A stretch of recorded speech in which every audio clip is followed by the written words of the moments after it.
sponsors and guests, you know what really gets my goat? I am sick and tired of all the hoopla around football in schools. What is so special about football?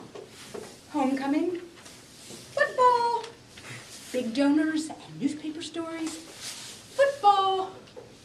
How hard would it be to get everybody, friends, family, reporters out to cheer for the chess matches, the science Olympiad, or, dare I say it, the Scrabble Club?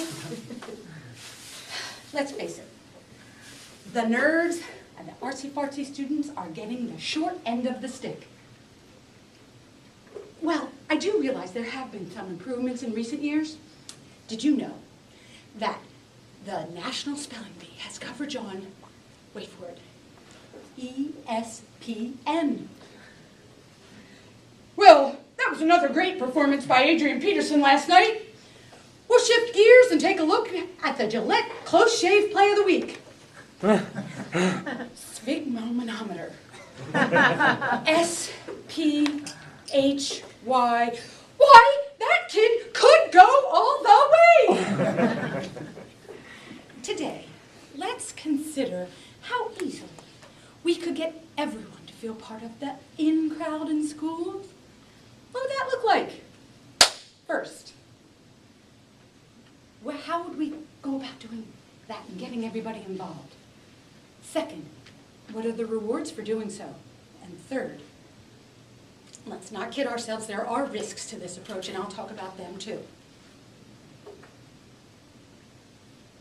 Oh God. Now, the key to promoting all of our student activities is in public relations and alumni connections. Pop quiz! When was the last time your student council president called you, the alumni, and invited you back to a meeting? Never. Have you ever opened your local newspaper and seen the calendar for the school's debate competition? Not once. Is there a poster for the student art exhibit in the grocery store window? See what I mean? So, we need to get out and get our community engaged and cheering for the scores on our school's standardized tests and establish an aura of importance around the Audiovisual Club. Picture this. It's Friday night. The high school parking lot is filled to capacity with cars. There's a bonfire blazing out in the field. A gaggle of giggling girls jumps out of a car with their spiffy new uniforms that they made in home economics. Their classmates with a certain je ne sais quoi flair show up with foods from around the world to celebrate the Foreign Language Club. Foods like French fries and Belgian waffles, right? The crowd cheers as the cross-country team runs laps, cheer, cheer, wah, around the field. It is a great night. The possibilities are endless and the rewards are many. Everyone can be a star, not just the starting quarterback.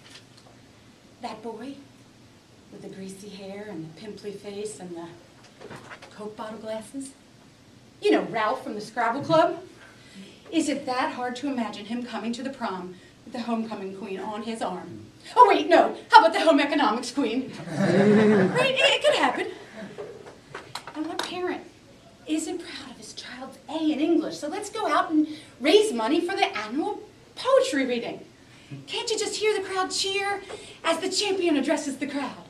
There once was a girl from Nantucket. Go Nantucket, you go girl! And the money would just roll in, right? The local accountants could sponsor the math team, while Pep Boys could sponsor Auto Shop.